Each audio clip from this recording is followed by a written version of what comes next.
Hello guys, welcome to my YouTube channel. I'm Anya, competitive TEKKEN player, content creator, and everything in between. And today I have a quick set for you.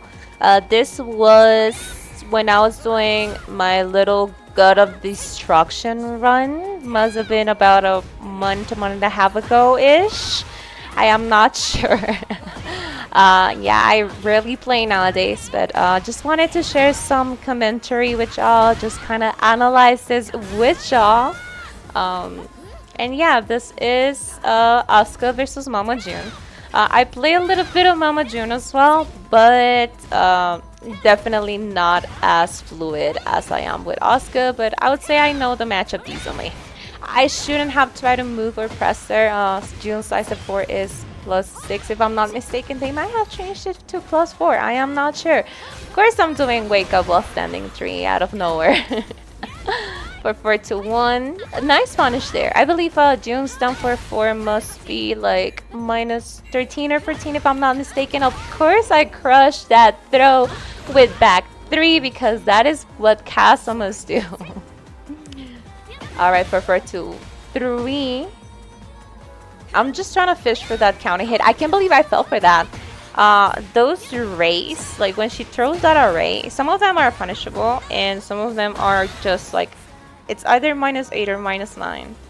So I really delayed the next attack after I blocked the ray, which I believe was a down one was 2, which resulted in me eating a can. So can on -9, of course. What else could we do as Kazamas, right? It's just the Kazama staple. I don't know how I jumped over all of that, and of course Mama June was looking for the low at the very end of the round because they knew I was probably gonna try and come back starting with a low. I felt like at the beginning I had a good grasp for fishing for the counter hit, especially kind of like on keep out with the up 4-3. But later on, the June player kind of adapted to that timing, so it wasn't as easy to fish for it. That was a very nice sidestep. I should have taken note on that. They had a certain timing, a certain vibe for the sidesteps. I feel like I just didn't catch on to it during the set. I completely whiffed that. I deserve that.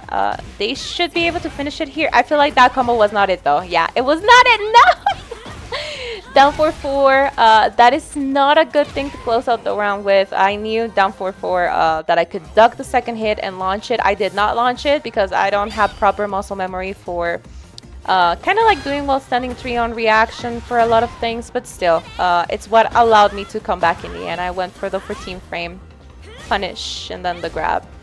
Oh, which I also noticed this player, they were not really breaking any throws whatsoever, and that comes in very handy, you know, after you realize, oh, they just gave that away. They're like, I don't want to win anymore, let me do this punishable move, and I had no reason to duck really. You know, if I block the 4-4-2-3 or if I block the 4-4-2-1, I believe it is, you know, I can punish one and then the other one, I don't care. It's not, you know, nothing happens there. There was no reason for me to duck there, so it wasn't a good thing to do there at the end of the round. There I am fishing for counter hits again. I am honestly surprised that I'm kind of doing like season 2 Asuka combos. I don't know if this is optimal or not, but I don't think I remember those combos anymore. I don't know when, you know, I don't know. It's really like I play once a month or something if I'm lucky. Oh, they interrupted me with that. Can. So Can, she is -6, I believe, so 4-4-2-1 wasn't the best thing to do there. I should have fished for like a better counter hit, but still, 4-2, I should have launched that, but again, no muscle memory for launching 4-2. Ideally, if I'm like super fresh and like really looking for it, I do down 4-2 as Asuka to launch, you know, 4-2 from Asuka or June. I just kept getting the read on that, like when she transitions with like 4-4-2 Gen low or whatever that is, and I just kept blocking the low instead of doing a can and launching them. Yeah, that was a bad heat burst.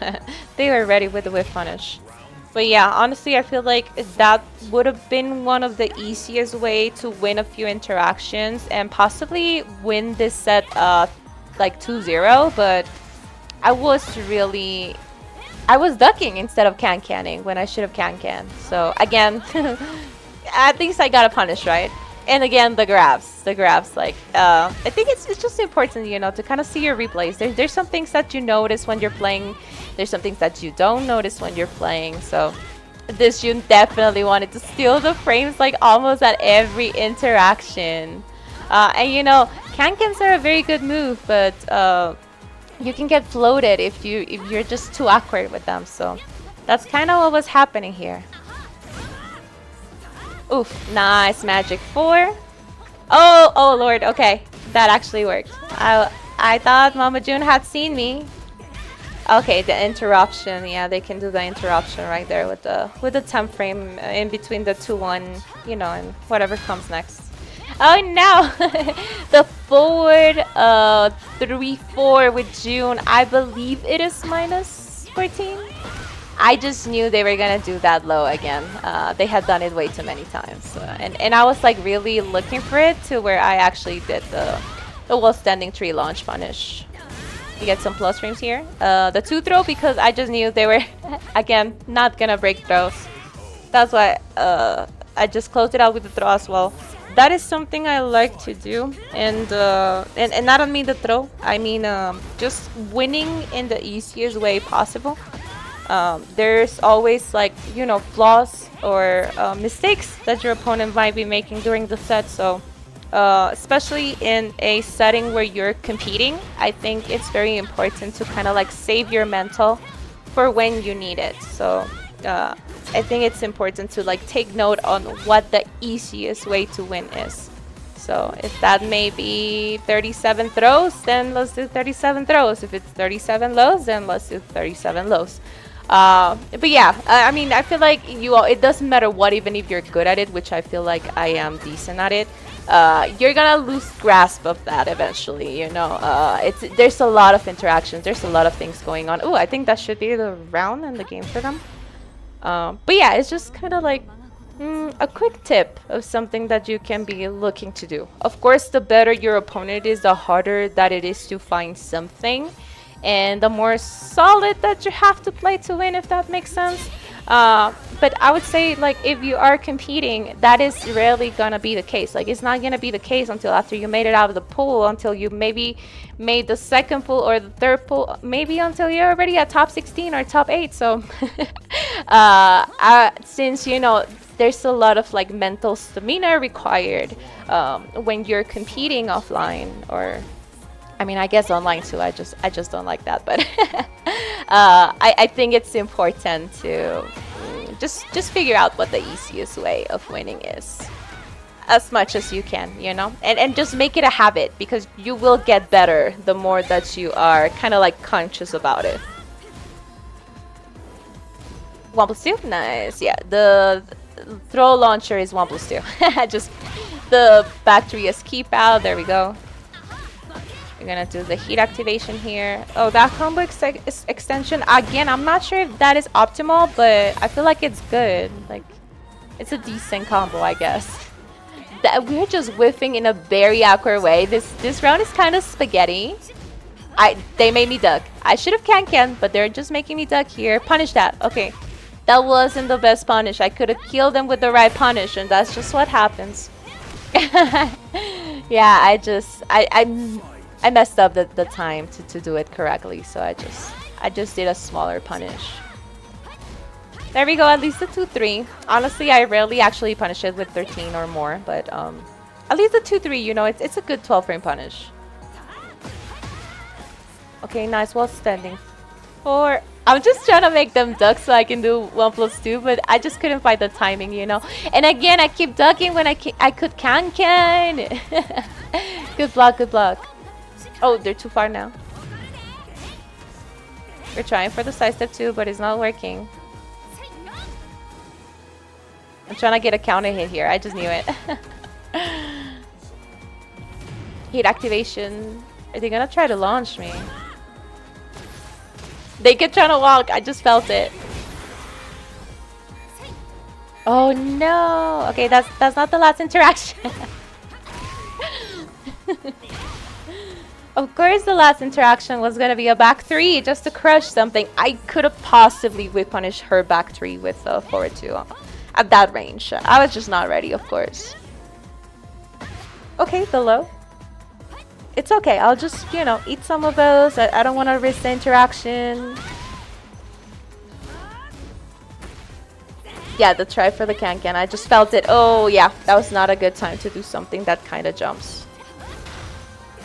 There we go. Side step 2. We get the heat. That's the thing with Asuka, when she is plus, let's say +3, +5, kinda. Oh no, they finished the string. Of course I was gonna duck that. I know that. But anyway, with Asuka, when she has the plus frames, let's say up to 5, you can kind of backdash out of the mix-up for the most part. There might be some, you know, certain situations where it's a little bit awkward, but if you have the space and she's a little bit plus, let's say, you know, +1, 2 through maybe +5, you can still just backdash out of the way. The decisive right duck is also very strong against her, so if y'all are maybe watching this to see what you could possibly do to Asuka, I've fought some people that just kind of twitch duck to the right, and everything whiffs. Everything whiffs. Everything I do whiffs. And I get whiff punished. Like I was fighting a Brian that would just do sidestep right duck, and there was standing one launcher, and they would launch me like mindlessly almost. Like, oh no, why would they do that? Mama June's 10 frame punish from crouching is launch punishable, so I was ready for that, thankfully. Down for 2 launcher. Big plus frame. Try to go for the mid, but they're not falling for it. Of course they were gonna try for the can-can. I'm trying to make them duck, but they're not letting me. Yeah, that's not punishable. Oh! I felt like they were gonna punish me, but they didn't. That's crazy. That's crazy. Again. Am I gonna... I feel like they're gonna do it again. And I'm gonna get hit by it again. What did I say? I'm too stubborn. Like, I already know that. Oh, finally. That's what I was really looking for, because at the end of the interactions, they kept ducking. Like, at the end of, like, let's say it was the last interaction of the round, like, they kept ducking. So that's why at the end of the round, I was looking for the 1+2. That should be it. That should do it. Yeah, a little pixel, but only 2 seconds left. And I'm good at running, so goodbye. But yeah, I hope you guys enjoyed the set. I hope it was useful. I'll see you guys next time. Don't forget to like and subscribe. Thank you guys for watching. Have a good one. Bye.